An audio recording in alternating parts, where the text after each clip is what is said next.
Olá, tudo bem? Trazer aqui para vocês mais uma métrica aí para nosso combo de planilhas de cálculo, tá? Normalmente eu trago planilhas para preço teto, mas vez ou outra eu trago alguma métrica. Eu trouxe uma métrica bem interessante aqui, principalmente para quem tem aquelas carteiras previdenciárias voltadas a dividendos. Então, o que que essa métrica faz? Deu o nome para ela de métrica de retorno esperado sobre dividendos. Eu praticamente que elaborei ela. E para que ela serve? Esse pessoal, esses investidores que trabalham em cima dessas carteiras previdenciárias, voltadas à aposentadoria, visando aí dividendos, muitas vezes eles só olham o dividend yield, né, o dividend pago, e não entende o que é o retorno real desse ativo. Então essa planilha vai te ajudar a entender o retorno real em cima da inflação que esse ativo te traz. E eu vou passar aqui certinho, passo a passo, né, onde busca essas informações. É bem rápido e simples, e rapidamente você consegue ter uma ideia aí do retorno que esse ativo te traz. Tá? Então, quando você adquire esse combo de planilha, você vai receber um PDF. Nesse PDF vai vir um link. Nesse link vai te dar acesso a um Excel com todas as planilhas. Primeira página tem como utilizá-la e depois tem mais de 25 tipos de planilhas, todas com videoaula, explicando certinho busca esses indicadores. Tá? Mas vamos ao que interessa, vou passar tudo aqui, tem no canal videoaula explicando de cada uma delas, mas vamos para a métrica de hoje. Né? Então vamos aqui, métrica do retorno esperado, bem simples, voltada às ações, né, que geram dividendos. Dá para utilizar para fundos imobiliários também que geram dividendos. Então vou explicar aqui certinho como funciona, é uma planilha pré-automática, então os cálculos são todos automáticos. Deixo liberado para você entender o que cada cálculo faz.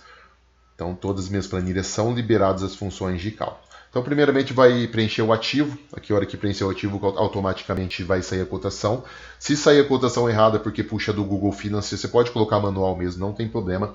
E aqui na planilhinha vamos preencher os campos em branco para nós descobrirmos o retorno acima do IPCA, né, o retorno real de cada ativo. Estou pegando aqui a CPF E3, Companhia de Energia, CPFL, e vamos primeiro buscar a primeira informação, o payout.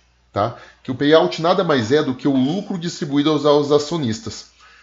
Então, ela distribui um lucro e o restante ela reinveste na empresa ou financia o crescimento da empresa. Tá? Payout, normalmente, abaixo de 100%. Se tiver acima, a empresa está distribuindo mais do que ganha. Então, tomar um pouquinho de atenção a essas empresas. Se eu não me engano, a Taesa está distribuindo bem acima do que ganha.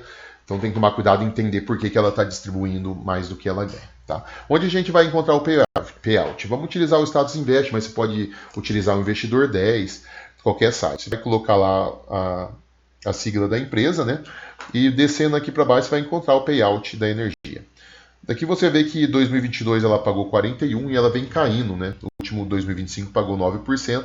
Acredito que esse ano deva pagar um pouquinho mais, tá vendo? Pagou 6, pagou 9. Então nós vamos colocar aí uma média aí de que ela pague 10%. Talvez no RI, no site do RI lá, do Relacionamento ao Investidor, eles dão esse payout antecipado. Então, para quem já conhece um pouco mais, compense lá no RI, dá uma procuradinha no payout. Mas aqui, como a gente vai fazer alguma coisa bem rápida, eu vou colocar aqui o payout 10%.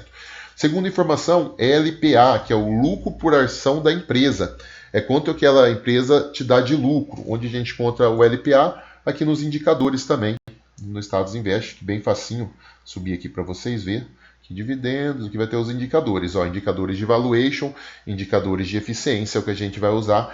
Então vamos achar o LPA 5, ó, tá vendo? Então aqui tem informação, qualquer coisa do que é o LPA. Tá? E nós vamos colocar lá 5%. R$5. Então colocamos lá 5. Aqui ele automaticamente ele vai achar o dividend yield aproximado, que é 10,84.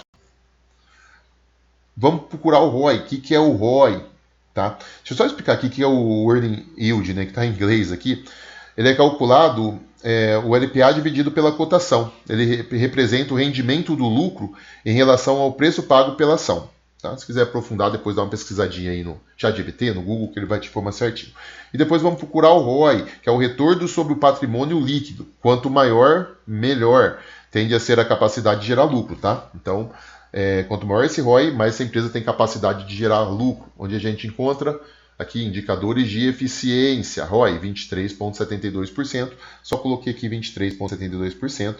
PVP mostra quantas vezes o mercado está pagando pelo patrimônio líquido da empresa. Então ela está pagando aqui, ó, vamos procurar o PVP. PVP 2,19. Então vamos colocar aqui 2,19. 2,19. Tá? Automaticamente vai achar o ROI ajustado, que é o ROI ajustado pelo PVP, né? Ele reflete o retorno efetivo ali, considerando o preço pago pelo investidor. Então esse que é o ROI ajustado. E vai achar aqui depois o dividend yield. Hoje o dividend yield está de 1,08. Então o dividend yield está bem baixo no momento, tá? Dessa empresa. A inflação, eu já deixei pronta aqui a planilha aqui do lado da inflação, ó. Então a média dela, né, 5,01. A inflação pelo IPCA, eu sei que cada um acha que essa inflação é menor, a inflação de cada um é uma coisa, mas a termos de planilha a gente está colocando a inflação do IPCA, e aqui eu acho a média dessa inflação, automaticamente já vai para lá. Retorno adicional. O que seria esse retorno adicional? É uma parcela do lucro retida pela empresa que vai tender a gerar ali crescimento futuro, valorização do patrimônio. Então é o que a empresa retém ali, né, a parcela do lucro, visando crescimento, valorização do patrimônio. Tá? Então é somado ao dividend yield, você vê que ela está retendo bastante, então é uma empresa que vai gerar provavelmente um crescimento futuro legal, e isso acaba refletindo aí no dividend yield. Tá? O retorno esperado nada mais é, né, que é a soma aí do dividend yield do retorno adicional, tá? E essa métrica aí que busca estimar aí o retorno anual esperado pelo acionista. Tá? Então, por quê? Então você vê que ela está com payout baixo, mas ela está retendo muito lucro, tá mostrando um retorno esperado alto. Então, uma empresa que provavelmente vai ter um crescimento, embora um dividend yield mais baixo, pagando um dividend yield mais baixo, vai ter um crescimento bacana para você, tá? E depois aqui é o IPCA novamente, que é o IPCA+, que seria... O que seria esse IPCA? A gente pega aqui, ó, vou colocar para vocês. Vou colocar aqui a formulinha, que é mais fácil para a gente conseguir explicar. É o IPCA em cima do retorno esperado. Tá? Então a gente vai dividir esse IPCA em cima do retorno esperado e vamos achar aqui o retorno acima do IPCA. Tá? Então aqui a gente vai pegar aqui, se o retorno esperado é 10, a gente vai subtrair o 5 do 0,1 e vai ter o IPCA+, né, que seria o retorno acima do IPCA, tá? Que deu de 5,65, que é esse retorno. Aqui eu fiz mais ou menos uma interpretação de percentuais para saber se o retorno é tolerável ou ele é ruim, tá? Então eu fiz essa simulação. Se for abaixo de 5, ele é considerado baixo. Se for até 6, ele é tolerável. Acima de 6, ele é considerado bom, tá? Que é um retorno bom. Da onde a gente tira esses percentuais? Bazin usa 6%, então a gente, em cima disso daí, que a gente consegue levantar esse retorno. Então, esse daqui é uma planilhinha, uma métrica para você entender até empresas que estão com payout baixo, com dividend yield baixo, saber o tanto que ela pode gerar de retorno. É uma planilhinha bem interessante, ela vai te dar então aí o retorno real acima da inflação. Esse é o retorno esperado, a gente usa bastante, ó, que seria o retorno adicional mais o dividend yield, abatendo a inflação do ano. E falando, então, no caso aqui da CPFL, ela está com 5,65 de retorno tolerável, não é o melhor do mundo, mas é um retorno tolerável para uma empresa, tá?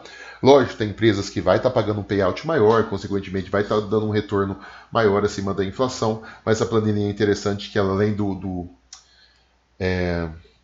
dividend yield, ela vai buscar esse retorno adicional. Certinho? Depois vou postar o link lá da via de aula. Já está disponível para quem já tem a planilha. Então, quem já tem é só atualizar lá que vai receber. É vitalício, então paga uma vez só e todas as atualizações é só ir lá e baixar de novo. Certinho? Pessoal, muito obrigado. Tentei explicar meio por cima, mas quem quiser aprofunda aí, pesquisa no Google, no ChatGPT, para aprofundar mais. Lembrando que são planilhas para iniciante intermediário, quem é avançado usa alguns outros tipos de cálculo, tá bom? Então ficamos até a próxima.